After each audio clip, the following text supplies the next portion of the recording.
Oke, kita mulai. Assalamualaikum warahmatullahi wabarakatuh. Selamat siang, salam sejahtera untuk kita semua. Siang ini kita akan melakukan rapat eh, kendali mutu dan kendali biaya. Ya, jadi kita akan mendengarkan presentasi daripada Komite Mutu dan juga daripada tim Jaminan Kesehatan Nasional Rumah Sakit tentang masalah pembiayaan JKN yang berlangsung selama ini. Nah, mudah-mudahan nanti dari kegiatan ini kita bisa melihat bagaimana capaian indikator mutu yang sudah kita kumpulkan setiap bulannya ya. Nah, kemudian kita juga nanti akan bisa mengevaluasi pembiayaan yang sudah kita uh, keluarkan ya untuk memberikan pelayanan kepada pasien JKN. Namun nanti ada rekomendasi dan nanti akan kita tutup dengan diskusi dan tanya jawab. Nah, untuk pertama kita serahkan kepada Ibu Neni untuk menyampaikan presentasi terkait masalah biaya pelayanan pasien JKN di rumah sakit. Dipersilakan ke Bu Neni. Baik, terima kasih Bapak atas undangannya dan terima kasih juga pada Bapak Ibu yang sudah bergabung pada hari ini. Saya izin share screen ya, Dok. Silakan. Bisa nggak? Sebentar.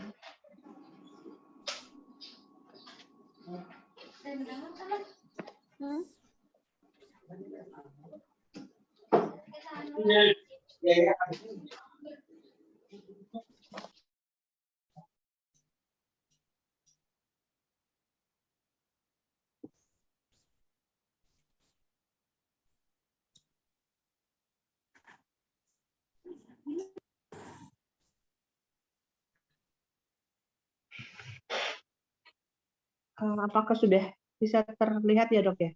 Sudah, terima kasih. Silakan. Terima kasih atas waktu dan kesempatan yang diberikan kepada kami.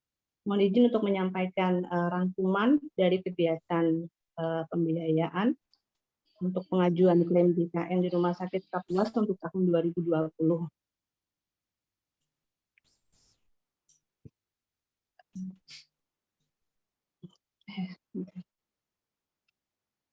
Oke.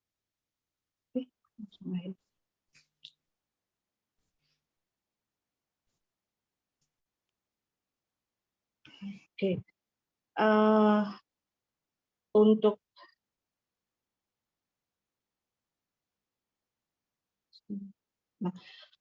secara garis besar dari pelayanan administrasi yang dilakukan di rumah sakit untuk tahun 2022 sampai dengan per Desember 2022 kemarin, periode klaim yang sudah diajukan itu sudah sampai dengan bulan November. Jadi secara keseluruhan sudah pada 90% realisasi pengajuan klaim untuk Januari sampai dengan November 2022. Nah, klaim yang kami ajukan, yang kita ajukan secara periodik ini terdiri atas klaim reguler dan klaim susulan atau pending. Nah, untuk proses pengajuannya sendiri, kita punya dua tahapan, yaitu tahapan ajuan klaim reguler 1 kali, kemudian klaim pending dan susulan itu 1 kali sesuai dengan PKS yang disepakati oleh rumah sakit dengan BPJS Kesehatan. Nah, untuk pengajuan reguler pada tahun 2022, kita pada dari 11 bulan pengajuan, 10 bulan itu kita ajukan di portal waktu antara tanggal 7 sampai tanggal 10. Dengan harapan proses pembayaran klaim bisa direalisasikan pada bulan yang sama dengan bulan pengajuan yang dilakukan oleh rumah sakit. Karena dari BPJS Kesehatan ada 2 portal waktu pengajuan, yaitu pengajuan di bawah tanggal 10 dengan di atas tanggal 15. Jadi kita selama 1 tahun periode pelayanan pengajuan klaim ini dari Januari sampai November itu 10 bulan kita ajukan di portal 1. Hanya 1 bulan pada portal 2 karena waktu itu kita coba untuk bisa mengurangi jumlah klaim pending, klaim susulan sehingga kita mundurkan di portal kedua di atas tanggal 15. Namun ternyata susulannya masih tetap banyak. Jadi kita kembali pada aturan di portal 1 pengajuan klaim. Jadi mohon kerjasama juga Bapak Ibu nanti untuk 2023 kita juga akan di portal waktu pertama pengajuannya sehingga sebelum tanggal 10 Di bawah tanggal 10 itu diharapkan semua klaim sudah bisa kami terima dan kami proses untuk mengajukan klaimnya. Nah, untuk izin menyampaikan juga mengingatkan kembali dasar regulasi untuk administrasi klaim yang kita pakai adalah Peraturan Menteri Kesehatan Republik Indonesia Nomor 26 tentang Pedoman Inasi Bijis, kemudian ada BA kesepakatan antara Kementerian Kesehatan dengan BPJS tahun 2020 tentang panduan verifikasi klaim untuk JKN, kemudian juga buku penyelesaian kasus dispute tahun 2020 yang dirilis oleh BPJS Kesehatan.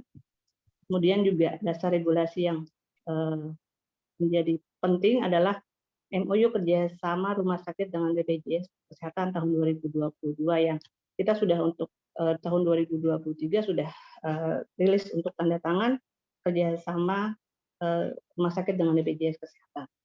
Kemudian juga yang tidak kalah pentingnya juga selain regulasi dari Peraturan Menteri Kesehatan, kemudian buku pedoman dan sebagainya adalah kami menggunakan PNPK dari Kementerian Kesehatan serta PPK, panduan praktek klinis rumah sakit atau dari kolegium kalau mungkin kita belum punya PPK-nya untuk dasar administrasi klaim khususnya untuk verifikasi data. Nah, untuk petugas PIC administrasi klaim di tim pengelola pelayanan klaim JKN di rumah sakit, kita diperkuat dengan 4 tenaga coder yang merupakan staf rekam medik, kemudian 4 tenaga input klaim, kemudian 2 tenaga verifikator internal. Mungkin Bapak Ibu sering bertemu dengan teman-teman yang fotonya saya share di sini, mereka akan sering berkoordinasi, minta konfirmasi dan terkait dengan kelengkapan isi catatan medis, kemudian terkait dengan diagnosa, mungkin dengan Bapak Ibu dokter yang sering sekali bertemu dengan teman-teman PIC administrasi klaim.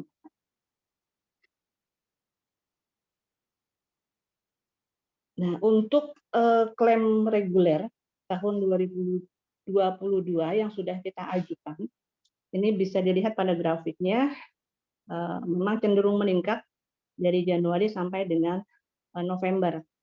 Nah, pada bulan awal-awal bulan memang masih ada klaim yang masih sangat rendah atau masih belum kembali ke normal karena memang dari 2020-2021 memang pas pasien COVID banyak sekali sehingga pada proses peningkatan kembali klaim kembali ke kondisi awal sebelum COVID memang memerlukan waktu yang cukup lama untuk kembali ke posisi idealnya. Nah, pada 3 bulan terakhir Agustus, September, Oktober sampai dengan November yang sudah berjalan, memang trennya mulai meningkat, baik di sisi pasien rawat inap maupun di sisi pasien rawat jalan. Pada bulan-bulan tertentu itu memang ada sedikit penurunan jumlah klaimnya, karena memang biasanya terkait dengan kalau kondisi puasa hari raya itu memang ada penurunan klaim. Kemudian kalau ada libur yang panjang, itu juga akan mempengaruhi terhadap nilai jumlah klaim yang akan diajukan. Untuk klaim terbayarnya di tahun 2022 periode Januari sampai dengan November, bisa Bapak Ibu lihat pada slide yang kami sampaikan, kisarannya memang di atas 1,1 miliar untuk rawat jalan, rawat inap juga 1, paling tinggi pada Januari 1,5, bukan paling rendah itu pada bulan Mei, karena pada bulan Mei ini kalau tidak salah karena ada banyak libur yang panjang sehingga proses jumlah datanya juga akan berkurang. Jadi totalnya rata-rata dalam 1 bulan kita pengajuan di antara 2,3 sampai dengan terakhir klaim November ini sampai di 2,6 pengajuan terbayarnya. Kalau pengajuan kita bisa ajuan sampai kemarin sampai 2,9, tapi ternyata masih ada yang terpending sehingga terbayar di 2,6 secara real untuk klaim bulan November yang terakhir. Untuk klaim susulan pending yang setiap bulan kita ajukan, misalnya kita ajukan klaimnya 400 rawat inap, 6.000 mungkin rawat jalan, ternyata ada proses yang setelah verifikasi perlu dilakukan konfirmasi lanjutan sehingga dilakukan proses pending oleh BPJS Kesehatan. Rata-rata dalam 1 bulan itu pending yang dari hasil verifikasi dari BPJS Kesehatan itu mencapai 10-15% dari total jumlah ajuan. Nah, ini berpengaruh kepada proses pengajuan susulannya, karena pending dan susulan seperti disampaikan di awal, itu kita ajukan bersamaan.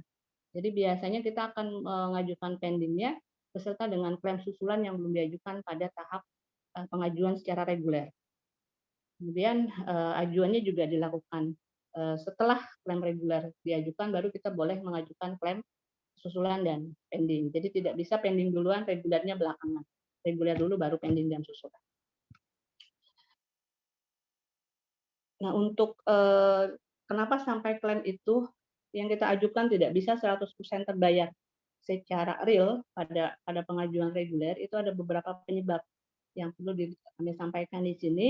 Di antaranya yang sering kali menjadi penyebab klaim pending itu adalah karena resume medisnya yang tidak terbaca dengan jelas oleh verifikator. Karena teman-teman verifikator BPJS Kesehatan juga tidak semua berlatar belakang dengan medis, sehingga mungkin bahasa-bahasa yang tertulis dalam resume medis tidak begitu jelas, kemudian tidak bisa dipahami, sehingga perlu dilakukan konfirmasi, klaimnya dipending untuk kita lakukan pengajuan ulang dengan penjelasan dari hal-hal apa yang mereka perlu klarifikasi dari rumah sakit. Kemudian juga yang menjadi penyebab klaim pending adalah data diagnosa, data dukung diagnosa yang pada resume medis dibuat oleh dokter penanggung jawab pelayanan, namun hasil-hasil nilai pendukung datanya, pemeriksaan penunjang laboratorium, radiologi atau hal-hal lain itu tidak secara lengkap terisi di resume medis pasien. Padahal kita berharap hanya dengan resume medis sudah bisa menggambarkan seluruh pelayanan yang diberikan, sehingga tidak memerlukan dokumen-dokumen pendukung yang banyak. Harapan kami ke depan resume medisnya bisa kita lebih lengkapi, khususnya terkait dengan hasil-hasil pemeriksaan penunjang yang berkaitan erat dengan diagnosa yang sudah ditegakkan oleh DPJP di akhir masa perawatan pasien.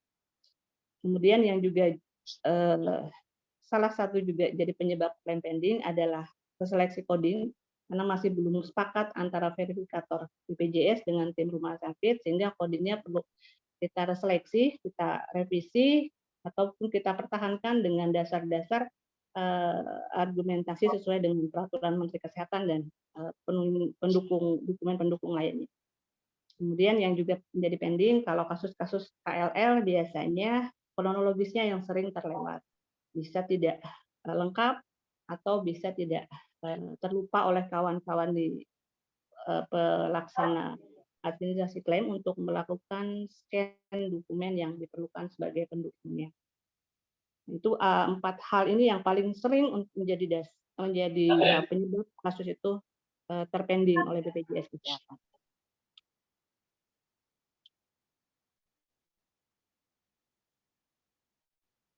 Nah, untuk jumlah klaim pending dan susulan sendiri untuk tahun 2022, ini untuk rawat jalan memang tidak terlalu banyak.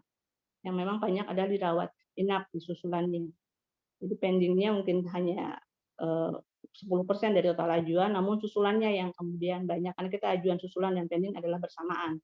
Nah, pada beberapa bulan yang kita beri tanda merah, ini merupakan klaim susulan dan pending yang memang di atas 50 kasus. Paling banyak di Januari, kemudian juga di September, kemudian Oktober, November kita belum bisa proses karena datanya masih belum lengkap semua untuk klaim susulan yang masuk ke tim teknis klaim terkait dengan resume medis dan kelengkapan lainnya, sehingga Oktober, November kami belum bisa menyampaikan berapa jumlah klaim pending yang akan kita ajukan. Nah, untuk klaim pending dari Januari sampai dengan September, ini sudah diproses dan sudah dilakukan pengajuan klaimnya dan terbayar oleh BPJS Kesehatan di periode tahun 2022. Hanya tersisa di klaim susulan dan pending Oktober dan November. Nah, untuk komposisi klaim susulan sendiri, dari rata proporsi per SMF yang kita biasa ajukan secara periodik memang ada di empat besar ini. Kalau bedah jarang sekali ada yang susulannya, mungkin ada satu dua tapi tidak begitu sering. Yang memang paling banyak pada empat bidang ini itu dari bagian obgyn, neuro, anak, dan internis. Jadi proporsinya sekitar paling besar di bagian obgyn, yaitu 56% setiap bulannya untuk klaim susulan. Jadi tidak bisa ikut di klaim reguler karena berkas tidak kami terima sebelum tanggal 10 atau di bawah tanggal 10 sebelum pengajuan. Dan rata-rata hampir 40-50 berkas itu ajuan klaim rawat inap dari bidang obgyn. Untuk yang 3 lainnya fluktuatif. Bisa ada yang 10 berkas, 15, atau berapa. Tergantung pada kondisi masing-masing bulan. Ini saya ambil rata untuk 1 tahun. Jadi data yang ada dari kami. Jadi kami berharap untuk tahun 2023 jumlah klaim susulan ini bisa kita tekan, bisa berkurang sehingga bisa reguler. Secara penuh kita bisa ajukan dan bisa terbayar juga secara penuh oleh BPJS Kesehatan. Jadi mohon kerjasamanya untuk semua pihak, baik dari manajemen, kami mohon dukungannya untuk bisa berkoordinasi, kemudian DPJP juga kepala ruangan tolong mengingatkan ketika berkas-berkas ini masih banyak yang menumpuk di ruangan, tolong diingatkan untuk segera dokternya menyelesaikan pemberkasannya karena berkaitan dengan pengajuan klaim yang berbatas waktu.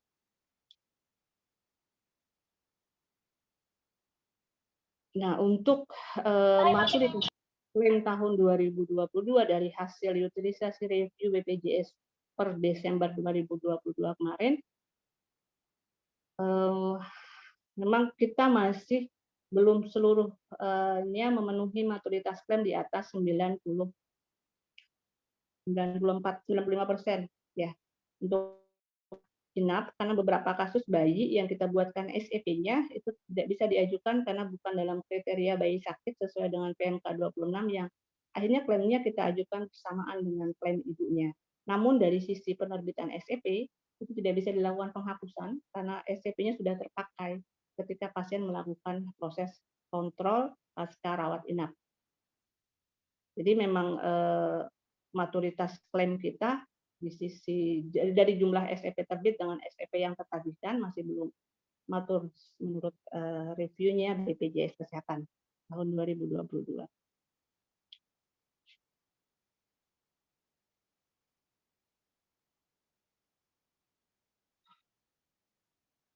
Nah, sedangkan untuk dari total seluruh ajuan klaim tahun 2022 dengan kasus dengan nilai inasi bijis yang terbesar.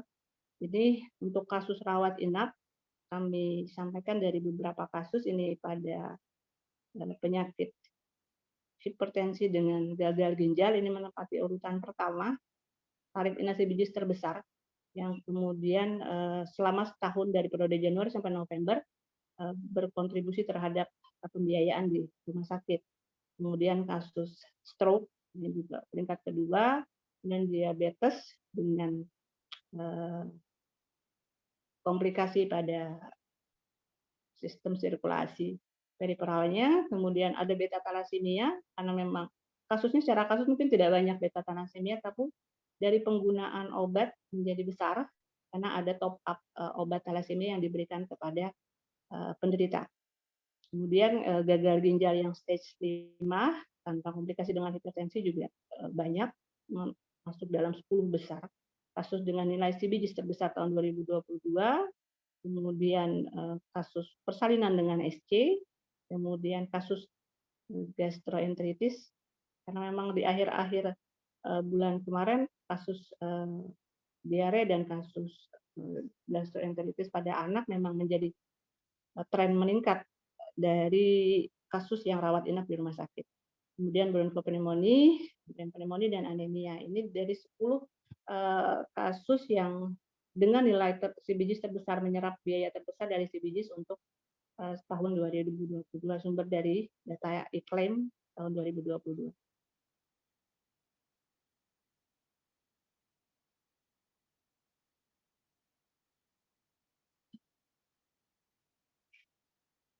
Nah, untuk rawat jalannya yang terbesar dalam 1 tahun 2022 adalah tentunya dari pelayanan hemodialisa.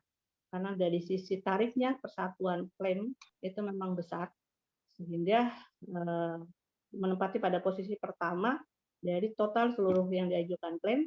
3,1 itu pembiayaan dari kasus hemodialisa rutin. Kemudian yang kedua ditempati oleh layanan fisioterapi karena jumlah pasiennya banyak dan berulang sama dengan di hemodialisa karena ada pengulangan pelayanan sehingga kasusnya juga banyak.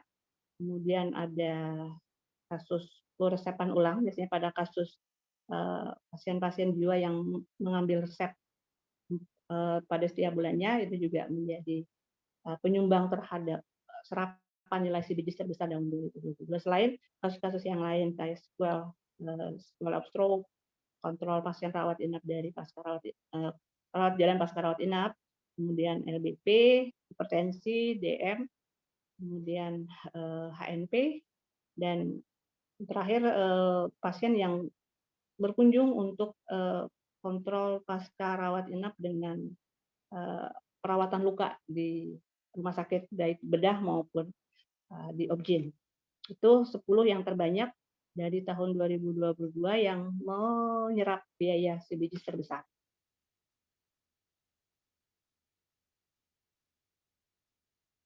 Nah, untuk kasusnya sendiri, rawat jalan ini memang saya tarik dari 20 kasus. Yang merah ini merupakan pasien kontrol berulang, itu menempati posisi yang cukup signifikan dari 10 besar. Kemudian selain itu kasus sesuai dengan data sebelumnya dari klaim pembiayaannya, jumlah kasus terbanyak ditempati oleh dari kasus-kasus fisioterapi dan hemodialisa. Nah, beda kalau di kasus biaya pembiayaan di hemodialisa yang nomor 1, namun dari kasus diagnosa terbesarnya kasus dengan kunjungan berulang fisioterapi menjadi yang terbesar karena jumlah kasusnya. Sedangkan di hemodialisa adalah jumlah biaya yang terbesar. Kemudian disertai dengan peresepan ulang, kemudian kasus-kasus kontrol di bagian saraf, dan kalau di tiga kasus kontrol yang di posisi keempat, 5, 6 ini biasanya pada kasus-kasus di polineurologi.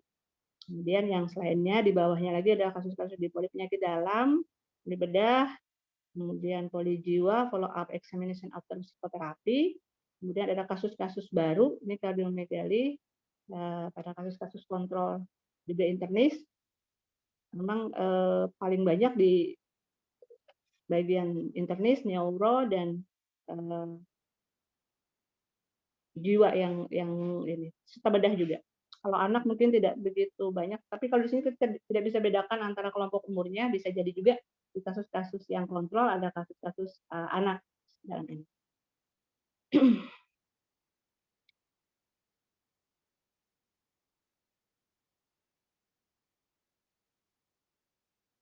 Kemudian untuk jumlah kasus rawat inap terbesar dari 20 kasus selama 1 tahun berjalan 2022, tempat pertama adalah pasien dengan diare atau gastroenteritis. Memang kasusnya banyak di akhir-akhir tahun kemarin, 3 bulan terakhir kan tempat tidur juga penuh dari sisi pemanfaatan bednya, jadi memang menyumbang jumlah kasus terbesar sepanjang 1 tahun di 2022. Kemudian diikuti dengan gagal ginjal, disertai dengan hipertensi, kasus stroke, anemia, kemudian kasus-kasus persalinan dengan SC, kasus beta thalassemia, tifoid, dispepsia, dan selanjutnya urutan 20. Jadi kasus obgyn ada, kasus anak juga ada, kasus internis dan saraf juga ada di sini. Karena kalau 10 besar, kemungkinan kasus obgynnya tidak akan tercover di sini. Kita ambil dari 20 kasus terbanyak sepanjang 1 tahun berjalan.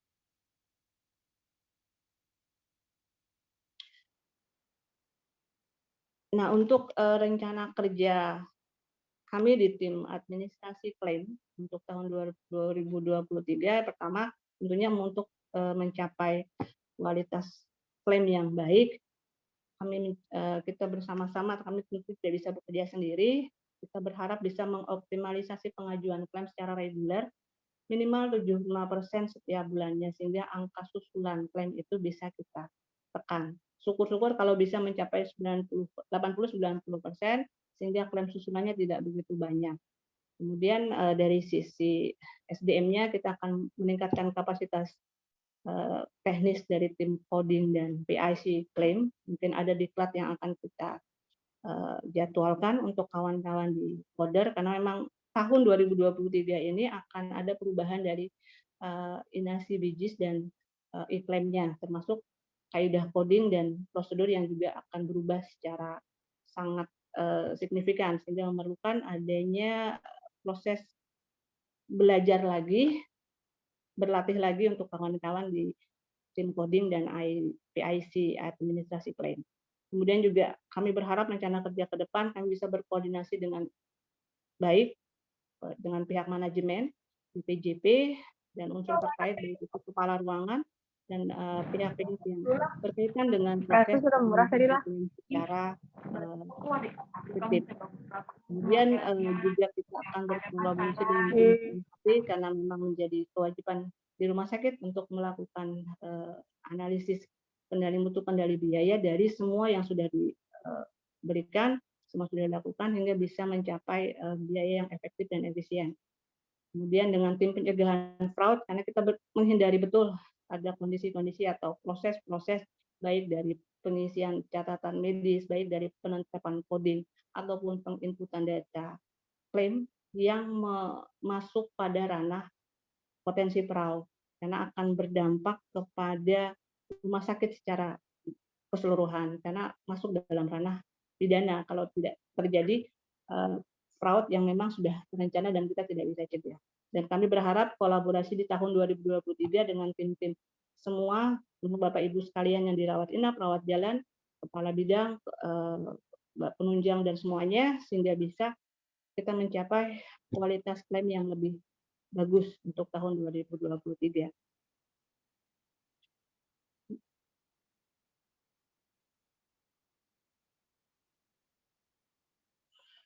Nah, izin menyampaikan untuk tantangan di 2023 ini akan dari beberapa diskusi kami dengan kawan-kawan di rumah sakit lain, juga dengan teman-teman BPJS, kedepannya akan berproses menuju ke era digitalisasi data, termasuk semua yang bersifat manual sekarang dengan kertas atau dengan paper base itu akan berubah ke sistem elektronik. Jadi ada SEP elektronik yang sedang dikembangkan oleh kawan-kawan di BPJS Kesehatan, yang berharap dengan SEP elektronik bisa optimalisasi waktu tunggu di pelayanan administrasi. Jadi pasiennya tidak begitu lama menunggu terbitnya SEP, sehingga bisa langsung dilayani di poliklinik tanpa harus menerima output dari kertas SEP yang diterbitkan di administrasi SEP, sehingga lebih efisien untuk waktu dan secara biaya juga bisa mengurangi penggunaan kertas yang banyak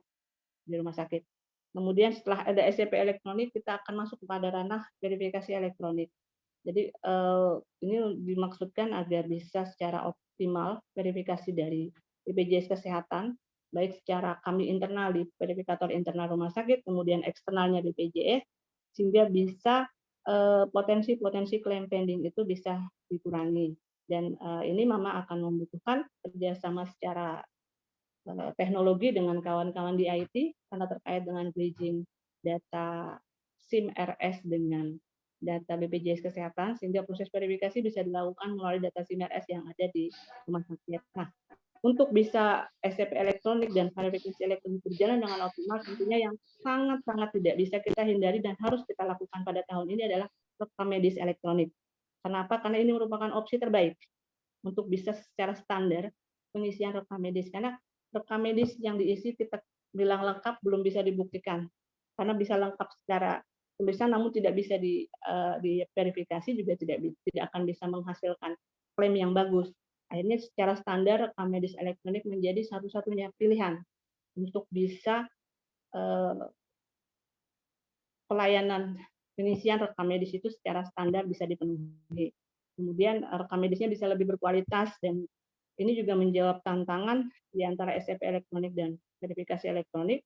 Rekam medis elektroniknya menjadi wajib buat rumah sakit sampai dengan akhir tahun 2023, dan ini kami mohon dukungan dari semua pihak, dari teman-teman pelayanan, dari teman-teman di Bapak Ibu di manajemen, untuk bisa sama-sama mengawal rekam medis elektronik ini bisa kita selenggarakan. Karena dalam tahun 2022 sendiri kita sudah mencoba pada beberapa poliklinik untuk pada satu poliklinik fisioterapi untuk penggunaan kertas tidak kita gunakan, kita hanya terbitkan SEP. Semua data klaim, semua data diagnosa, semua data prosedur kita tarik langsung dari data rekam medis elektronik yang sudah dikerjakan oleh kawan-kawan di fisioterapi, sehingga waktu pengerjaan lebih cepat.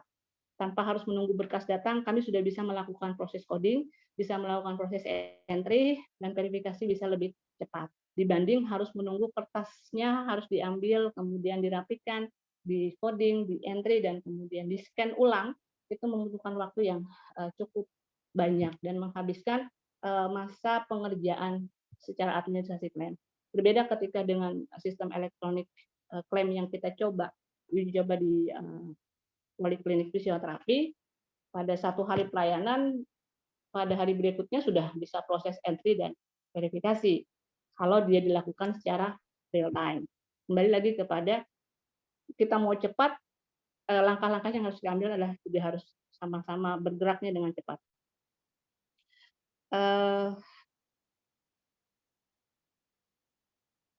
Mungkin itu yang bisa kami sampaikan dari overview satu tahun 2022 pelayanan administrasi klaim JKN yang kami lakukan.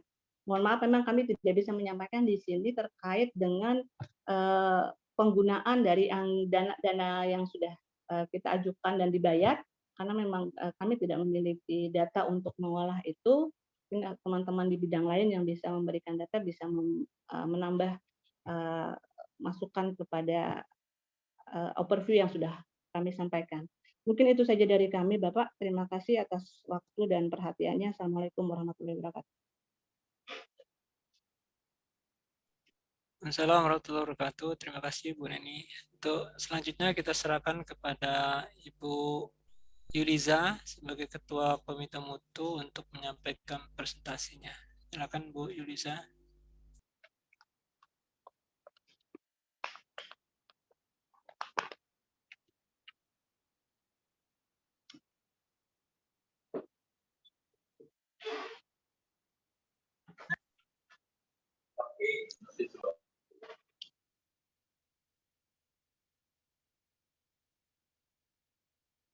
Start video ya. Oke, start video.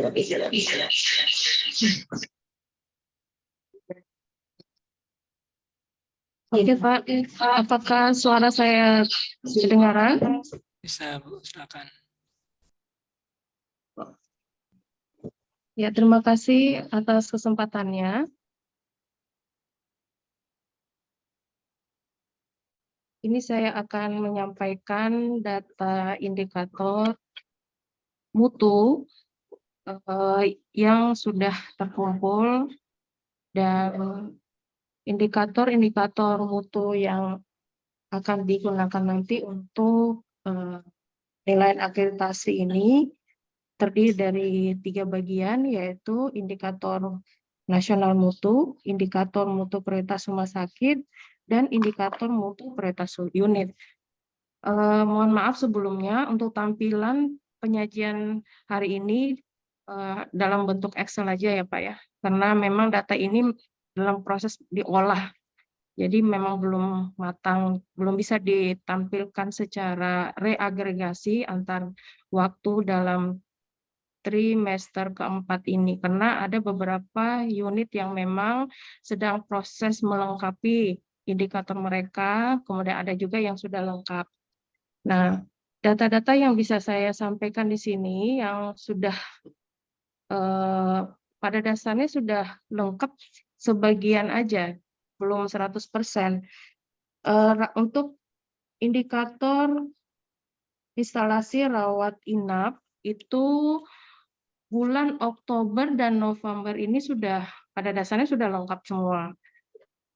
Tinggal menunggu bulan Desember. Nah, bulan Desember ini ada sebagian ruang ranap yang mengumpul, ada juga yang masih dalam proses penginputan, terutama yang indikator survei kepuasan ya. Karena survei kepuasan itu memang perlu pengolahan prosesnya lebih lama daripada indikator-indikator yang lain. Ya, karena perlu ada tabel bantu lagi untuk mengukur kriteria puas dan tidak puas.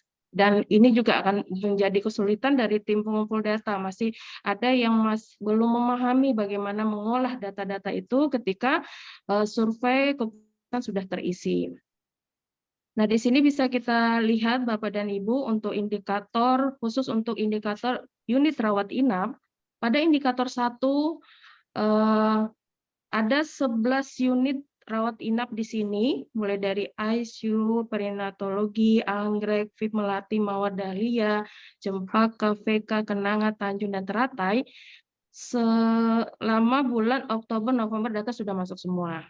Kemudian bulan Desember, yang data yang sel tabel yang masih kosong ini berarti data belum terkumpul ya, belum diserahkan ke tim komite mutu. Atau ada juga beberapa unit yang sudah mengumpulkan hari ini karena waktu juga kita harus mempresentasikan sekarang sehingga kita menampilkan memang data yang sudah dimasukkan diolah dalam tabel pengolahan data. Nah, kemudian pada indikator 2 juga kurang lebih sama. Sebenarnya di indikator mutu ini Pak, ketika unit-unit sudah mengumpulkan data, kita tidak langsung menganalisis dalam bentuk bagaimana pencapaiannya, kita harus melakukan proses validasi. Di mana proses validasi itu namanya juga berkaitan dengan data yang banyak, pasti ada kekeliruan, ada kesalahan, ada pemahaman yang masih belum tepat menempatkan data numerator dan denominator, sehingga perlu dilakukan validasi. Nah, pada indikator 2, ada tampilan di sini yang diarsir berwarna ini, ya. Sebenarnya ini beberapa contoh aja sih sebenarnya. Jadi kita harus mengkonfirmasi lagi terhadap unit yang bersangkutan yang mempunyai data, apakah sudah benar sebenarnya yang misalnya yang saya arsir ini terisi datanya itu adalah 1. Ya, secara logika nanti persentasenya jadi menyimpang dari persentase data-data di unit yang lain, sehingga kita konfirmasi ulang ternyata salah tulis. Nah, kemudian banyak juga sih di bulan November ini ya, ada beberapa juga yang belum masuk, dan Desember juga ada beberapa yang belum masuk. Atau ada yang sudah masuk tapi memang saya belum sempat juga memasukkan ke sini karena ya namanya pekerjaan di komite mutu ini memang datanya luar biasa ya. Banyak sekali data-data yang masuk dari tiap-tiap unit. Kemudian kita lanjut pada indikator ketiga. Nah, indikator ketiga ini dia berkaitan dengan jenis pelayanan aja.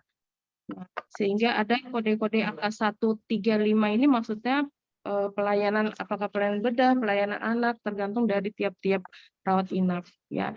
Dan ada yang juga yang masih bingung bagaimana mengisi data mereka, sehingga kita sudah memberikan penjelasan juga ya. Kemudian tinggal proses perbaikan. Nah, kemudian indikator keempat. Pada indikator keempat di sini di bulan Oktober dan November juga sudah masuk semua. Tinggal di bulan Desember ada beberapa ruangan yang belum dikumpulkan ke tim komite mutu. Kemudian mereka juga lagi proses melengkapi data mereka di bulan Desember. Nah, kemudian indikator kelima. Nah, indikator kelima ini ada beberapa yang memang perlu diperbaiki di sini. Ya, ada data-data yang berkaitan dengan infeksi pasca operasi. Nah, indikator 5 ini banyak yang belum benar-benar memahami untuk data denominatornya. Ya, bahwa denominator yang dimaksud indikator 5 ini adalah pasien yang pasca operasi, bukan pasien yang dirawat. bahwa setiap unit rawat inap, tidak semua pasien dirawat di hari itu atau di bulan itu adalah pasien pasca operasi. Yang disaring di indikator 5 adalah pasien pasca operasi. Sehingga dari pasien yang pasca operasi itu, adakah yang infeksi? Infeksinya masuk di data numerator. Makanya saya tandain di sini Bapak, di arsir di sel-selnya ini, nanti ini akan menjadi proses validasi ke unit-unit yang bersangkutan.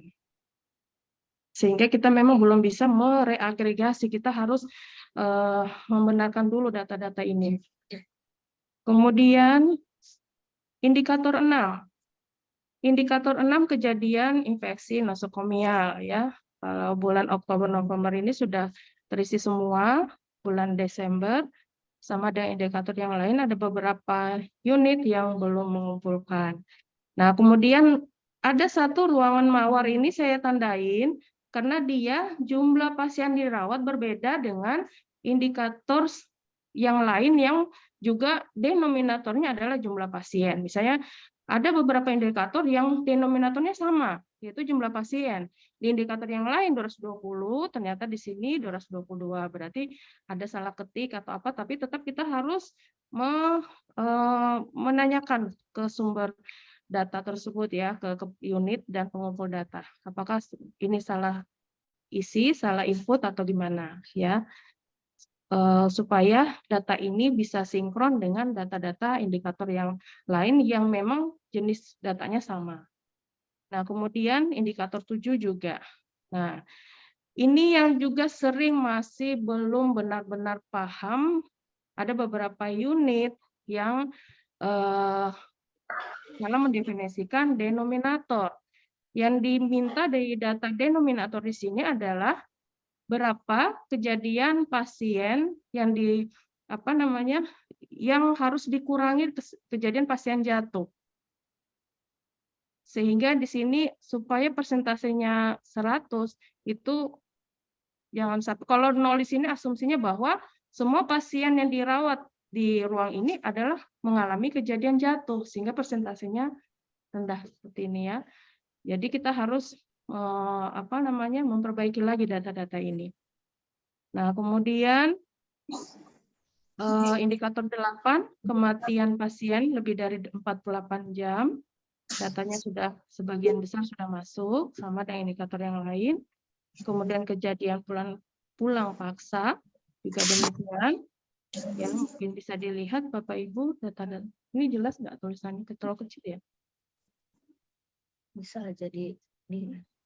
Kemudian indikator 10, nah ini kepuasan pelanggan ini pada dasarnya survei sudah dilaksanakan, tinggal mengolah. Mengolahnya itu kita perlu tabel bantu untuk mengolah, karena kita harus melihat indeks kepuasan. Ada formula-formula tambahan yang harus dipakai lagi, sehingga menghasilkan data yang nantinya data itu akan dimasukkan ke dalam tabel ini. Ya, jadi ini sekarang masih proses, Pak. Kemudian indikator 11, data yang yang terisi ini adalah yang kasus TB ini ruang Tanjung dan Mawar, serta ruang Kenangan. Nah, kemudian ada beberapa yang kosong yang belum mengumpulkan data. Kemudian indikator 12 juga kurang lebih sama, ya seperti ini. Ini adalah kumpulan data indikator mutu dari rawat inap ya.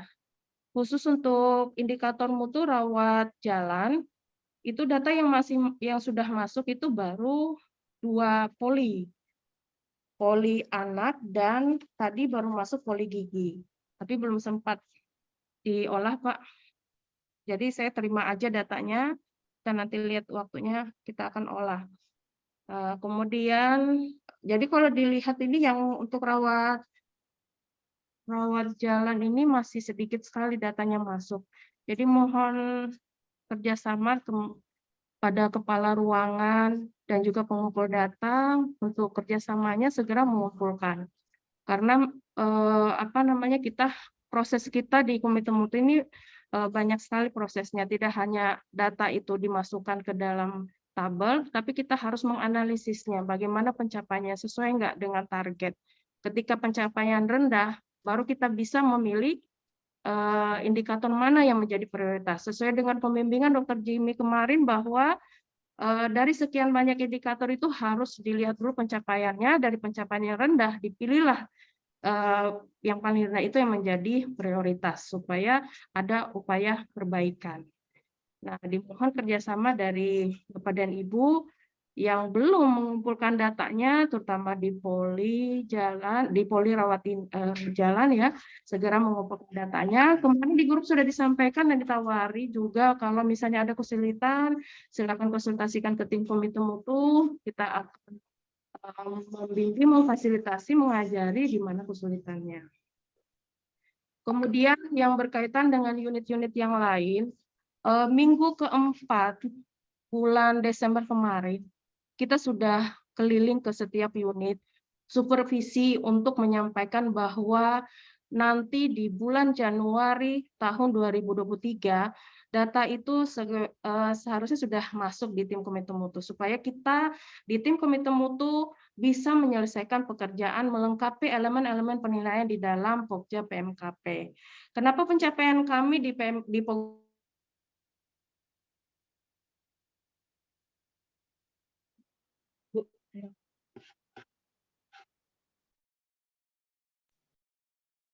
Suaranya hilang, Bu.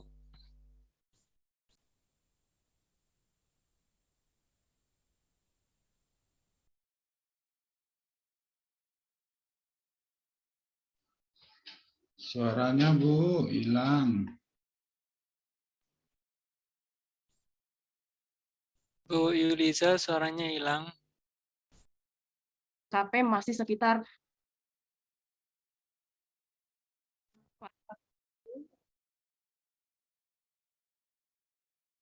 sempat saya manfaatkan waktu untuk menginput mau tampilkan rapat hari ini, jadi ada beberapa ini yang bisa disampaikan, yaitu indikator mutu instalasi radiologi, ya.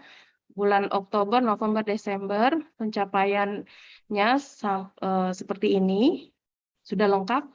Ya. Itu tampilannya tadi kayaknya ini Bu, apa nih? Kenapa, Pak? Stop kayaknya tadi sharingnya.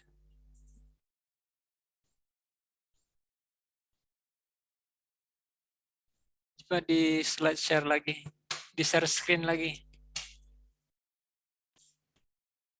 Sudah muncul, Pak? Udah. Oke, saya lanjut ya. Data yang baru masuk ini Pak, yang sempat saya input sebelum jam rapat ini kita mulai, ini saya input data dari radiologi, farmasi, gagin, dan UTD. Jadi untuk instalasi radiologi datanya sudah lengkap. Sudah bisa kita buat reagregasi nanti untuk menganalisisnya. Kemudian untuk instalasi farmasi juga sudah lengkap.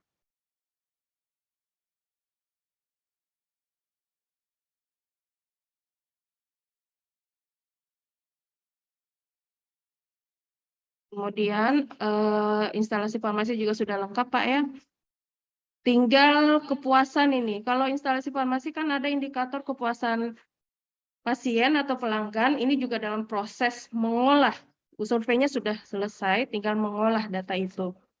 Nah, kemudian agregasi data Gakin ini satu indikator aja sudah masuk juga, sudah diolah juga.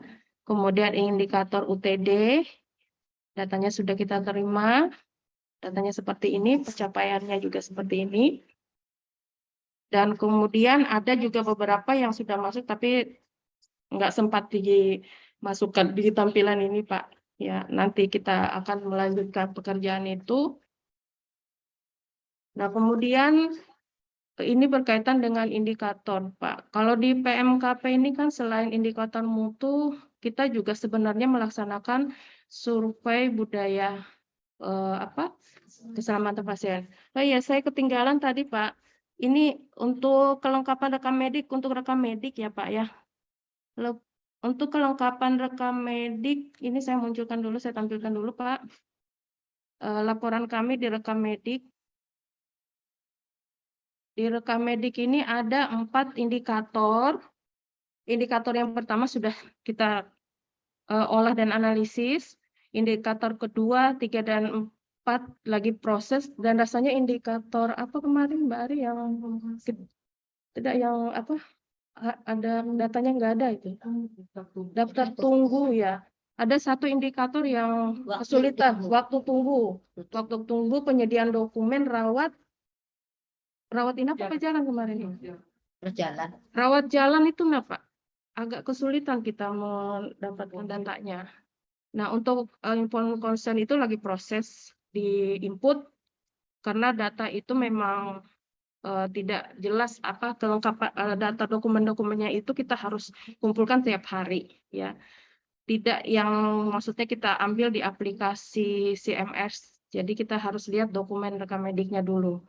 Nah, kalau ini bisa mungkin saya jelaskan pada elemen 1 di rekam medik ini kelengkapan rekam medik 24 jam setelah selesai pelayanan di bulan Oktober. Kalau dilihat secara keseluruhan sih pada dasarnya nggak lengkap ya Pak ya di 3 bulan itu. Tapi karena di indikator ini begitu banyak elemen-elemennya di dalam. Kelengkapan rekam medik itu begitu banyak elemennya, mulai dari identitas pasien, anamnesis, sehingga kita uraikan sesuai dengan data yang kita peroleh. Nah, ini bisa dilihat. Yang jelas ya? Nggak terlalu kecil ya? Nah, ini mulai dari identitas pasien, pada dasarnya dari kelengkapan rekam medik, identitas pasien itu rata-rata lengkap. Mulai dari nama, nomor rekam medik, tanggal lahir. Kemudian anamnesis. Anamnesis itu riwayat alergi yang kelengkapannya sangat rendah.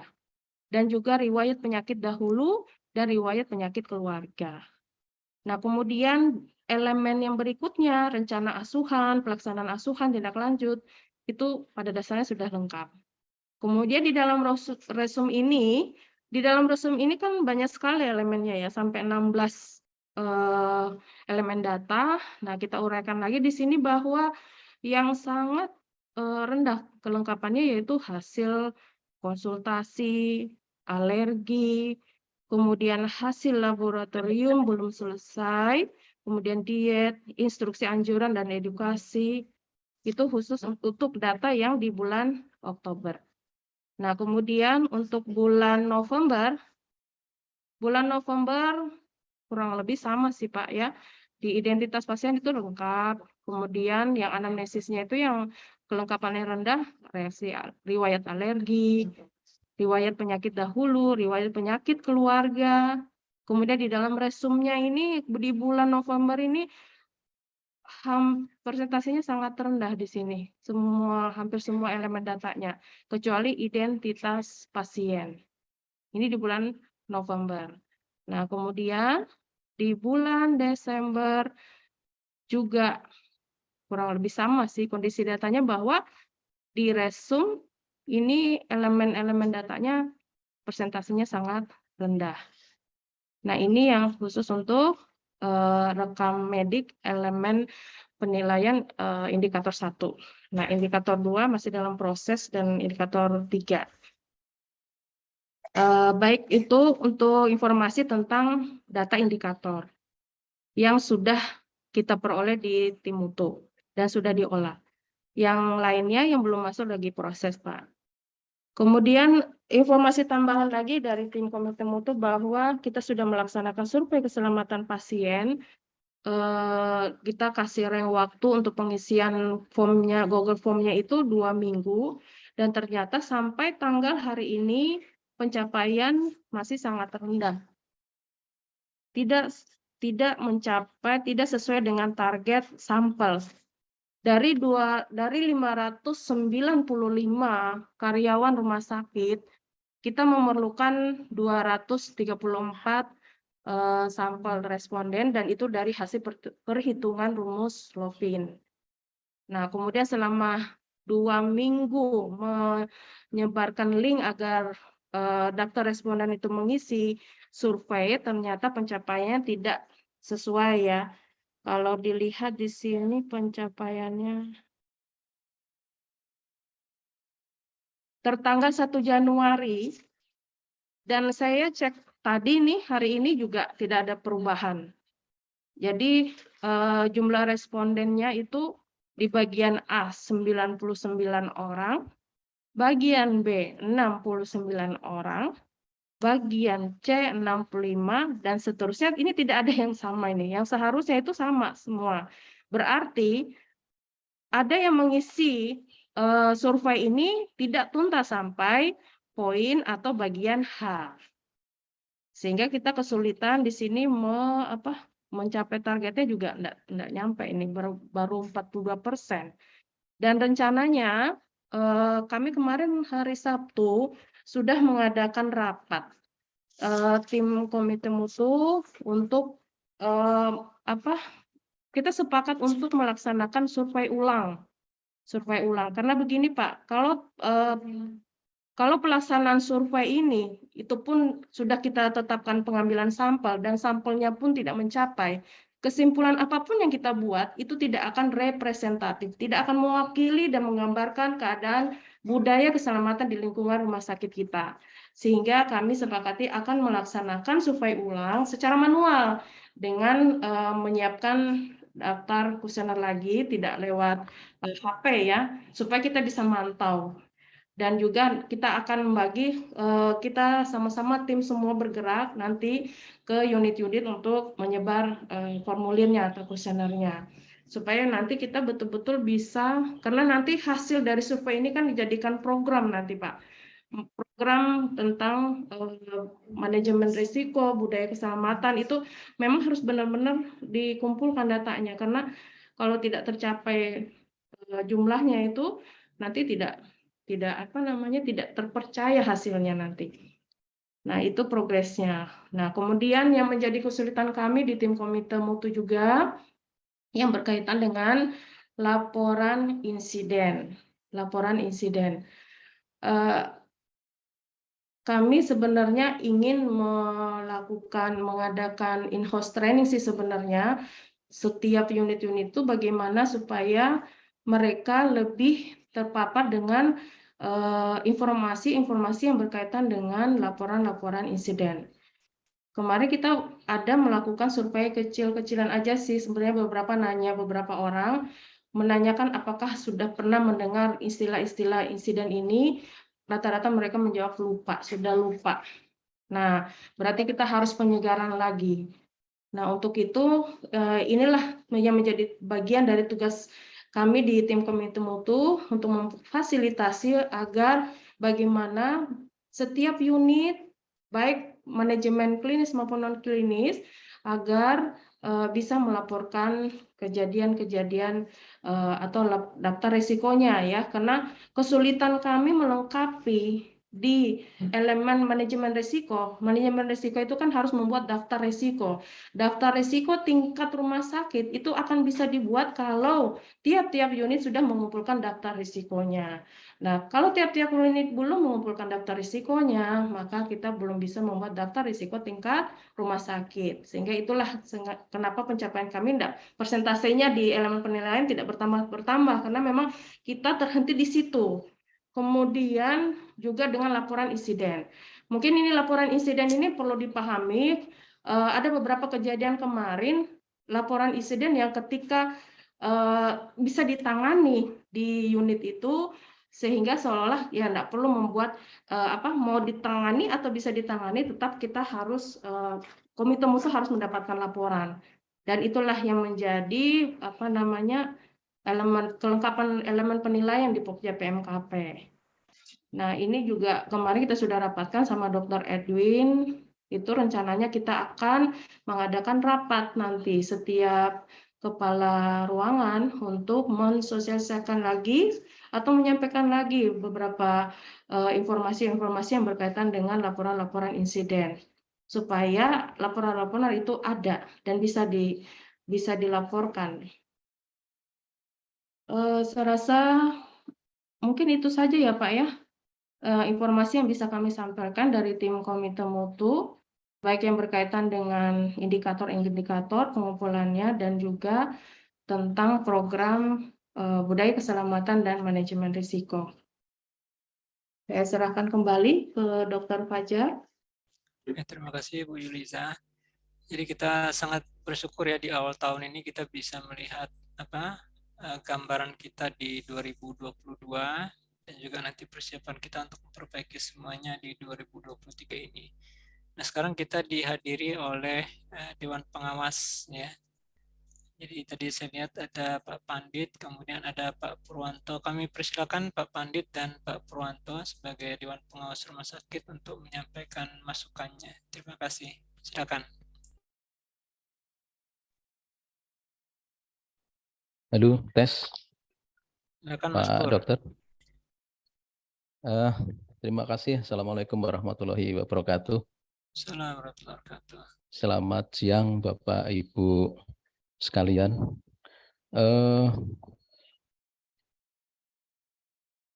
Jadi mohon maaf tadi agak terlambat mengikuti kegiatan kita hari ini.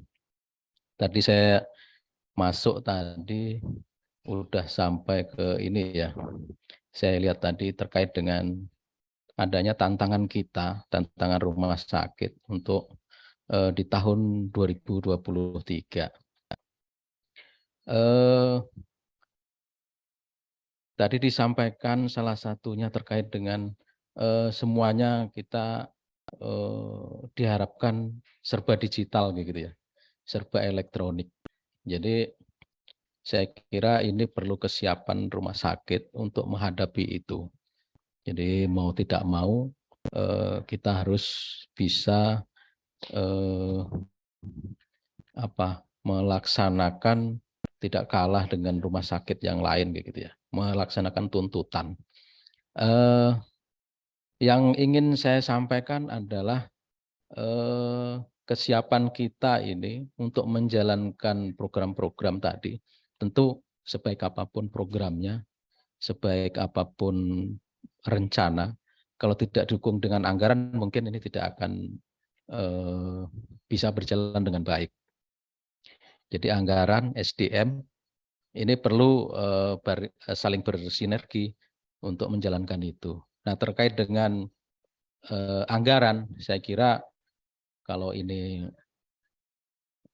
bisa diakomodir nanti di anggaran BLU di rumah sakit, tentu perlu saya kira nanti pengelola rumah sakit akan kita lihat nanti di RBA BLUD-nya seperti apa. Saya kira perlu ini ada dukungan anggaran untuk menjalankan program-program itu. Itu yang pertama. Yang kedua tadi juga disampaikan oleh Ibu Yulisa ya, terkait dengan banyak indikator-indikator mutu yang disampaikan. Saya kira tadi juga banyak data-data yang belum valid, perlu validasi lagi dari unit-unit di rumah sakit. Saya kira apakah ini perlu nanti manajemen rumah sakit untuk melakukan sosialisasi terhadap unit-unit yang di rumah sakit. Tadi juga sudah dicoba misalnya mendatangi langsung ke unit-unit di rumah sakit, tapi kelihatannya masih ada unit-unit di rumah sakit yang belum memahami maksud dari indikator-indikator, sehingga data-datanya tadi masih perlu perbaikan-perbaikan. Saya kira ini perlu dicarikan solusinya seperti apa, sehingga unit-unit di rumah sakit bisa menyampaikan laporan, menyampaikan data-data tadi dengan baik. Ya, tadi apakah perlu dikumpulkan, disosialisasikan, atau kembali lagi Ibu Yulisa dan timnya dari unit ke unit di rumah sakit itu meminta data dengan tidak bosan-bosannya nanti sehingga data-data tadi sesuai yang kita harapkan. Mungkin itu Pak Dr. Jumatil yang mungkin yang dapat saya sampaikan. Terima kasih. Assalamualaikum warahmatullahi wabarakatuh. Saya kembalikan, Pak. Terima kasih Mas Pur. Memang terkait masalah dana, tadi Direktur di rapat di kemarin ya rasanya kalau nggak salah. Jadi di rapatnya, dalam rapat itu juga menyampaikan kita memang untuk tahun ini, ya, akhir dari tahun lalu itu justru terjadi defisit, ya, defisit anggaran karena memang kita secara anggarannya besar, perencananya besar, tapi realisasinya rendah. Ya. Nah, jadi memang tahun ini termasuk tahun pengiritan. Nah, mudah-mudahan nanti kita bisa memenuhi ya Ya. tujuan daripada tantangan dari Mbak Ni tadi dari tim JKN, sebagaimana harapan dari Pak Purwanto tadi, mudah-mudahan ini bisa kita penuhi nanti melalui dana BLUD. Silakan Pak Pandit untuk masukannya. Ya, terima kasih Pak. Dengar Pak suaranya? Dengaran Pak Pandit. Ya, terima kasih Pak. Kami hormati Dewan Pengawas Pak Purwanto, yang kami hormati tim manajemen Rumah Sakit Dr. Sulianto dan seluruh peserta rapat yang saya hormati. Terkait dengan beberapa paparan yang sudah disampaikan tadi, saya sedang mencatat beberapa hal seperti yang disampaikan oleh Ibu yang awal. Mohon izin Pak, saya juga sama seperti Pak Pur terlambat masuk. Tadi melayat dulu Pak, kebetulan ada teman yang meninggal, jadi masuknya pas penyampaian klaim reguler tahun 2022 yang diajukan. Di situ disampaikan bahwa untuk awal tahun terjadi klaim yang sangat rendah. Mungkin pada saat itu terjadi pandemi COVID dan lain-lain, tetapi di akhir tahun disampaikan bahwa terjadi peningkatan dan mengarah ke normal. Tetapi yang kami sempat catat juga Pak dari yang disampaikan oleh narasumber tadi, bahwa ada beberapa klaim, baik itu ada klaim pengajuan susulan, klaim pending maupun klaim reguler yang disampaikan. Itu tidak bisa sekaligus dilakukan pembayaran karena seperti disampaikan oleh narasumber disebabkan oleh beberapa hal, salah satu mungkin data dukung terkait dengan klaim yang harus dilengkapi termasuk resum dan lain-lain. Dan mungkin saya kira kedepannya Pak, mungkin teman-teman dari pihak manajemen maupun kepala ruangan dalam hal pengajuan klaim mungkin bisa melengkapi data dukung seperti yang disampaikan oleh Ibu narasumber tadi untuk mencegah terjadinya klaim pending maupun klaim susulan. Selanjutnya juga disampaikan oleh Ibu narasumber bahwa ada 10-15% dari total ajuan klaim itu di pending. Hal ini ke depan mungkin kita harapkan bisa jangan sampai terjadi lagi, mengingat teman-teman dari tim BPJS sudah menyampaikan rencana kerja di tahun 2023 tentang di era digitalisasi yang disampaikan tadi, semuanya mungkin prosesnya akan cepat gitu Pak. Selanjutnya Pak, juga terkait dengan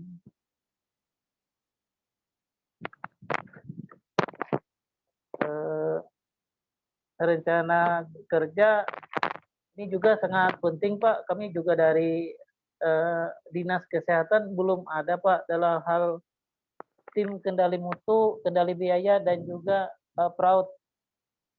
Padahal ini sering juga kita Pak menemukan gitu Pak. Mungkin ke depan Pak, ini usul Pak, kalau bisa ke depannya tim kendali mutu, kendali biaya ini Pak, antara kita Dewan Pengawas maupun pihak manajemen bisa menyusun ini Pak, timnya ini Pak, untuk mencegah hal-hal yang sifatnya membantu jangan sampai terjadi klaim-klaim pending dan lain-lain Pak. Itu yang sempat saya catat. Yang selanjutnya dari paparannya Bu Yuliza terkait dengan tim komite mutu rumah sakit, saya kira di sini hanya perlu persamaan persepsi dan dukungan dari teman-teman lainnya untuk menyampaikan data agar bisa diolah untuk dianalisis oleh tim mutu terkait dengan permasalahan harus sosialisasi. Saya kira tidak apa-apa Pak dilaksanakan sosialisasi lagi untuk teman-teman, untuk persamaan persepsi kita, mengingat untuk waktu akreditasi kita masih ada 1 bulan lagi persiapan belum dilakukan penilaian. Mungkin itu Pak dari kami. Terima kasih untuk waktu dan kesempatan. Assalamualaikum warahmatullahi wabarakatuh. Assalamualaikum warahmatullahi wabarakatuh. Terima kasih Pak Pandit atas masukannya. Nah, ini karena dari salah satu sajian dari Bu Yuliza ini ada yang terkait dengan masalah tenaga medis. Kami persilakan ke Bu Suci untuk memberi masukan. Silakan Bu Suci.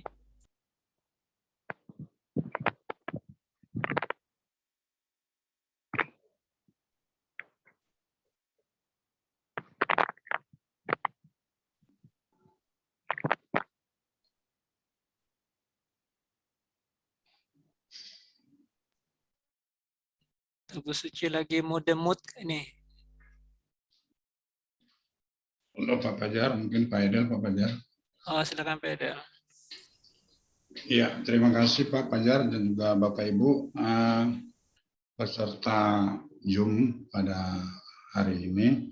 Saya hanya untuk ke Bu Yulija aja Pak, yang mungkin mau saya sampaikan Pak di rapat kita ini. Bu Yulija, selamat siang Bu Yulija. Halo, kedengaran Pak ya? Ya, kedengaran Pak. Bu Yulija, mohon ditampilkan yang dari Permasi Pak, mohon ditampilkan Bu Yulija. Oh iya Pak. Ya.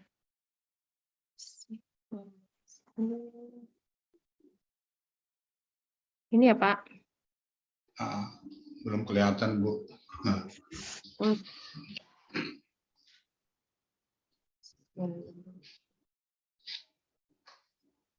Share screen kan Bu? Sudah Pak? Sudah kelihatan? Belum. Oke. Terima kasih mungkin Pak Fajar. Jadi kami dari Permasi begini Pak Fajar, saya udah ngomong ke Bu Yulija. Itu pelaporan itu kan saya sampaikan, ini juga saya laporkan, poin-poin yang ada di mutu ini saya laporkan ke Bu Christine. Nah, jadi permasalahan Pak Fajar, kenapa mesti saya 2 kali melaporkan? Nah, maksud saya, ya sudah, mungkin ke depannya 2023 kita manfaatkan pelaporan secara elektronik aja mungkin Pak Fajar, jadi 1 pintu dia. Apakah melalui mutu, saya nggak ngerti. Kenapa Bu Christine juga minta untuk keperluan kemana, nggak ngerti juga saya Pak Fajar. Itu yang pertama. Yang kedua, kalau kita melihat tadi di sini dari contoh ini ada 2 bulan yang baru kami sampaikan, masalah indikator tentang waktu tunggu obat jadi, waktu tunggu obat racikan. Kalau kita melihat di sini bahwa capaiannya adalah contohnya bulan Oktober, waktu tunggu obat jadi 34,5. Padahal standarnya tidak lebih dari 30 menit. Kemudian untuk obat racikan, ini rata-rata 73,45 menit. Standarnya tidak lebih dari 60 menit. Dari sini memang kelihatan mungkin. Jadi kami mohonkan ini melalui pertemuan ini, ada feedback lah. Feedback ini kenapa bisa terjadi? Ini perlu dievaluasi. Ya, ini perlu dievaluasi. Kenapa ini bisa terjadi tidak sesuai dengan standar? Bagi kami, ya ini sudah sering jadi perdebatan bahwa ketenagaan kita itu kurang. Nah, untuk itulah mungkin kami dari Farmasi memohonkan dengan adanya evaluasi seperti ini, tolong deh diperhatikan hal-hal seperti ini. Karena bagaimanapun kita fokuskan ke pasien. Dengan begitu lamanya mereka menunggu, kasihan juga. Jadi itu mungkin Pak Fajar melalui Pak Fajar manajemen, ini tolong diperhatikan lah. Mungkin Pak Fajar sudah tahu sendiri lah ini masalahnya. Terima kasih, itu saja mungkin Pak Fajar. Terima kasih. Ya, terima kasih Pak Adel. Mungkin saya jelaskan. Jadi memang sebenarnya indikator mutu unit ini kan munculnya belakangan Pak Adel. Nah, kemudian waktu itu saya mengambil kebijakan indikator mutu unit ini mengambil saja dari SPM agar tidak agar SPM itu tetap dikumpulkan. Nah, kalau memang SPM ini sudah indikator mutu unit ini sudah berjalan, ya, ini kita harapkan kalau memang dia sudah established, ya, artinya sudah dikumpulkan secara rutin. Nah, diharapkan nanti yang dari Christine itu bisa di stop, ya. Nah, jadi tapi kita mesti punya kepastian dulu ini memang berjalan ya. Seperti nanti kalau Pak Edel sudah sampaikan ini sudah berjalan ya berarti nanti ada request itu bisa di stop karena ini sebenarnya sama ya. Jadi antara Iya, SPM iya, dengan iya. indikator mutu unit ini sebenarnya sama ya. Nah, jadi Ya. cuma kan nanti nampaknya ini nanti mungkin baru akan dilepas Pak nanti setelah validasi-validasi yang dilakukan oleh Bu Yuliza itu bisa berjalan dengan baik, artinya data-data itu sudah valid. Nah, itu nanti baru kita lepas ya. Tapi sebenarnya dari sekarang pun ketika kalau memang pengumpulan data sudah berjalan, nanti tinggal saya informasikan aja kepada Christine. Nanti mengambil datanya cukup dari Bu Yuliza saja. Betul. Gitu Iya, aja. oke Pak ya. Oke, Oke, itu aja Pak. Pak Edel. Kemudian terkait nanti yang analisis ini, ya ini nanti yang menjadi yang seperti disampaikan tadi oleh Bu Yuliza, bahwa nanti ketika ada capaian yang tidak memenuhi standar, ya itu nanti akan jadi prioritas PDL. Nah makanya nanti Oke, Pak. Bu Yuliza minta waktu untuk melakukan analisa, karena nanti dari capaian-capaian yang rendah ini nanti semua akan dikumpulkan, nah itu nanti akan menjadi program prioritas rumah sakit. Nah cuma saya nggak tahu nih Pak Adel ini masuk prioritas 1 apa enggak, terserah dari tim mutu aja nanti.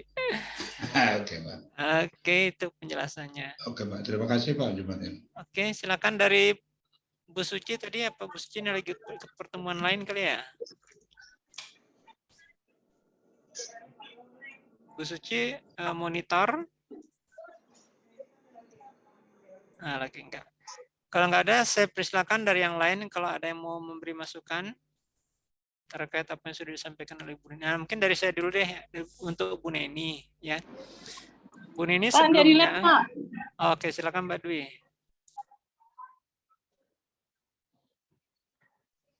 Silakan Bu Dwi. Udah nggak kedengaran nih. Suara Bu Dwi kedengaran. Iya Pak. Ini Pak, untuk pengisian. Untuk Bu Yulisa nih Pak, Bu Yulisa. Untuk pengisian data-data, ya. Bu Yulisa, untuk pengisian data-data nanti minta tolong ini kita diinfokan untuk yang benarnya gimana. Iya Bu. Terus nanti kalau udah selesai nanti kan ada tuh, jadi kita minta kopi bisa Mbak ya? Bisa. Jadi gini Bu, rencananya ini data-data kan kita sudah siapkan semacam khusus ya untuk laporan indikator mutu per unit yang kita sudah sediakan dalam bentuk map biru ini. Ini memang awalnya kita kumpul, saya masukkan ke dalam file Bu, kemudian nanti kita kembalikan ke unit. Nah, itu nanti tiap unit menyimpan untuk siap-siap aja pada saat nanti akreditasi ketika surveyor menanyakan tentang pengumpulan data di unit itu, maka Bapak Ibu Kepala Ruangan bisa memperlihatkan data dalam bentuk formulir ini, laporan indikator ini. Gitu. Ini sebagai kelengkapan juga tiap-tiap unit Bu untuk proses pengumpulan data, dan supaya juga data yang kita laporkan nanti, kita presentasikan nanti itu sinkron dengan data yang dipegang oleh masing-masing unit. Karena jangan sampai nanti ketika komite mutu mempresentasikan misalnya pencapaian sekian indikatornya, misalnya di unit ini ada beberapa indikator kemudian capaian sekian, ketika surveyor mengkonfirmasi ke unit yang bersangkutan jangan sampai ada kalimat bahwa kami tidak tahu capaian itu gitu. Jadi kita harus mensinkronkan antara komite mutu dengan unit-unit.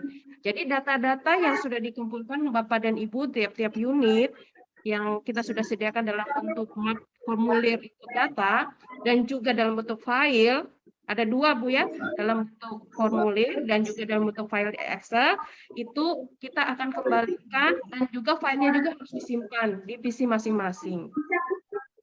Saya rasa itu Bu. Oh iya Mbak, ini lagi Mbak, untuk survei kepuasan pelanggan itu apa Mbak? Ada ininya Mbak?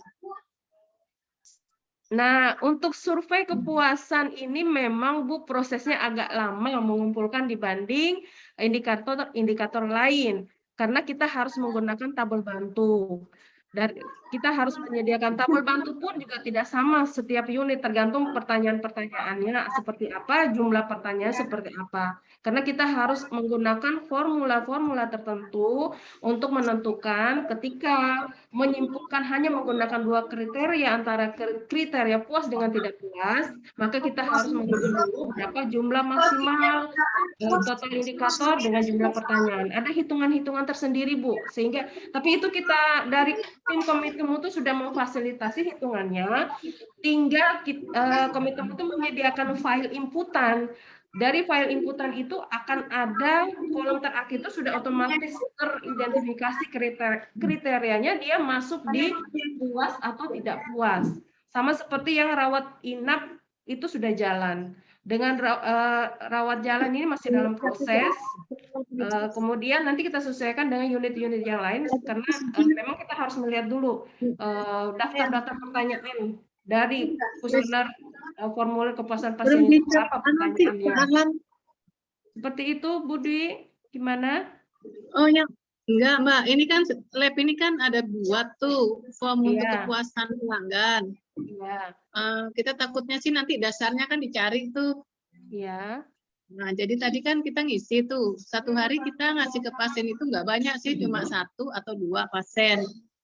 Nah, dasar itu tadi yang kita ambil, tapi itu bukan yang dari rumah sakit, toh itu kan yang dari lab sendiri buat. Entah itu benar atau enggak, kan kita nggak ini. Jadi yang kita masukkan tadi datanya dari form yang kita bikin, itu nggak masalah tambah. Ini berarti yang Ibu tanyakan mengenai jumlah yang disurvei per hari ya, Bu ya? Jumlah yang disurvei per hari. Nah, kalau mengambil jumlah survei yang per hari itu juga ada dasarnya, Bu. Kita harus melihat dulu berapa jumlah pasien. Kita start mulai misalnya kalau Ibu ada data mulai dari Januari sampai misalnya sebelum pelaksanaan survei, misalnya kita mau survei di bulan Desember, kita kumpulkan data berapa jumlah pasien di bulan Januari sampai dengan November ya. Sampai dengan November, kemudian kita ambil rata-ratanya berapa per bulan.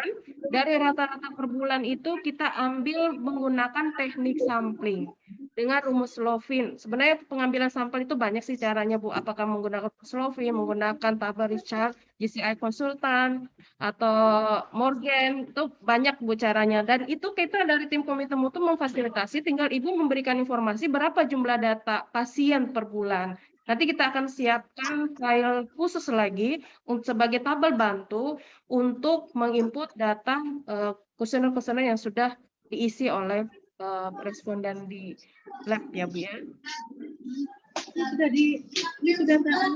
Ini yang sudah oh ya Mbak, nanti ini enggak sambil kerja jadi nanti kita ini aja Bu. Lagi, Mbak.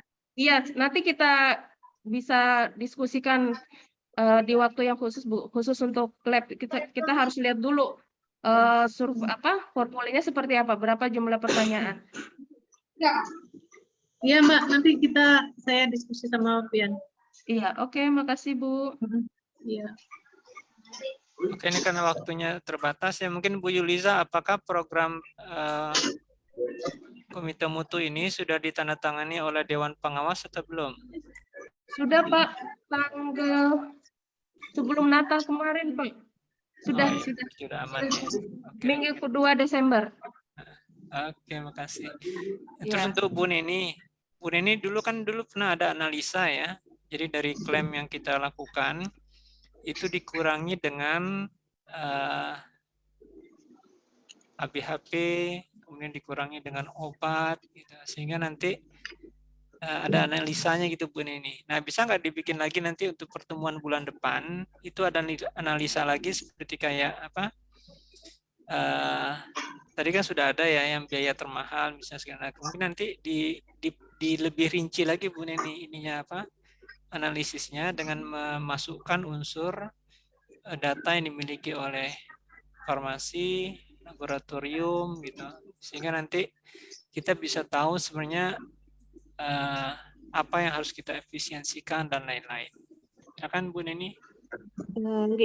Baik Pak, nanti kami coba koordinasikan lagi dengan bagian-bagian yang memiliki data penggunaan, karena memang kalau di saya adanya data klaimnya.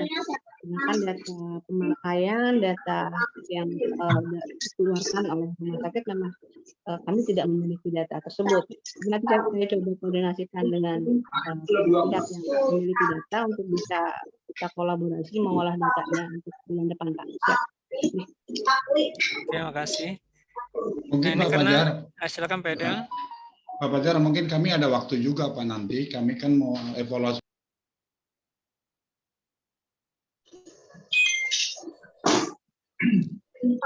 Pak Edel termut. Edel dibuka ini ya. Oh ya, maaf Pak. Iya. Jadi rencana nanti minggu depan kami akan ada bertemu dengan user Pak. Jadi kami akan membicarakan tentang klaim obat-obatan, penggunaan obat-obatan dengan dibandingkan dengan klaim. Jadi ini kan kalau saya udah buatkan Pak formatnya nanti. Jadi kalau memang Bu Neni minta, tinggal saya memberikan aja ke beliau nanti Pak. Dari Farmasi nanti kami akan bertemu Pak dengan user Pak. Oke. Terima kasih Pak. Jadi memang nanti ini sebenarnya nanti awal ya. Jadi nanti kita akan ada nanti kalau datanya sudah lengkap, kita nanti akan ada sesi khusus nanti dengan komite medik sehingga nanti ini bisa memperbaiki kualitas pelayanan yang kita berikan ke pasien dan juga mungkin nanti untuk bicara masalah efisiensi. Oke, waktu kita masih ada sekitar 4 menit. Masih ada yang mau ingin bertanya? Satu pertanyaan lagi. Boleh, Pak. Silakan Mbak Dwi. Iya, Pak. Ini, Pak, saya mau nanyakan MOU dengan Laptosda. Itu kan belum tuh, Pak. Itu kan di template-nya kan sudah ada tuh Pak Mbak Dwi. Itu kan saya minta, karena kan kita di manajemen ini kan nggak tahu keperluan di bawah itu mau apa saja yang di MOU kan. Kalau itu udah selesai kemarin dengan Sulis, Pak. Tinggal penandatanganan aja yang belum. Oh ya, dan terus saya tanyakan ke Pak Agus. Oke. Terus yang kedua, Pak, untuk ini, kalau rawat jalan kan biasanya ada pemeriksaan tuh yang dikirim ke Banjar, seperti tiroid. Untuk tiroid, terus kultur, terus ini apa namanya, kadang ada pemeriksaannya di sini seperti HbA1c itu kan mahal tuh. Ada FT4, ada T4. Kalau untuk kita sih sudah jelas sih itu kalau untuk rawat jalan kan minus itu Pak, belum obat, belum apa. Jadi kita mau ini aja sih, infokan itu mau berlanjut apa enggak yang pemeriksaan kita adakan. Nah, jadi itu yang saya bilang tadi sama Neni. Jadi nanti tolong di data yang dimiliki oleh Mbak Dwi, Pak Edel, dan lain-lain ya, radiologi, itu nanti disinkronkan dengan data klaimnya Mbak Neni, sehingga nanti kita bisa hitung Bu, Mbak Dwi. Jadi untuk pasien ini, dengan diagnosis ini, berapa obat yang dia perlukan, berapa biaya lab yang dia keluarkan, kemudian berapa biaya yang dikeluarkan, dan lain-lain, nanti kita jumlahkan, nah nanti kita bisa mengatakan bahwa kita rugi. Nah, nanti dengan data-data itu, ke depannya kita bisa negosiasi, ya, negosiasi kepada BPJS Kesehatan bahwa berdasarkan pelayanan yang kami berikan, inasibijis untuk kode penyakit ini tidak mencukupi dengan biaya ini, apa alasannya ini. Nah, itu gunanya Mbak Dwi. Nah, mudah-mudahan nanti yang disampaikan tadi sama Mbak Neni akan dikoordinasikan dengan pihak-pihak yang memiliki data. Nah, itu nanti akan dilakukan sinkronisasi sehingga nanti ke depannya bisa dibicarakan dengan pihak BPJS. Karena nanti untuk masalah tarif ya, itu nanti bisa dibicarakan dengan BPJS ke depannya. Nanti kita pakai bawa nama versi. Oke, ada lagi yang mau ditanyakan? Izin Dok, mau menyampaikan sedikit tambahan. Silakan Mbak Nini. Oke, terkait dengan untuk mempercepat proses kami melakukan analisis data dari data real cost-nya rumah sakit dibanding dengan data klaim pembayaran, kami mohon kerjasamanya untuk semua unit yang memang memberikan pelayanan menginput secara real time data tagihan tarif rumah sakitnya Dok.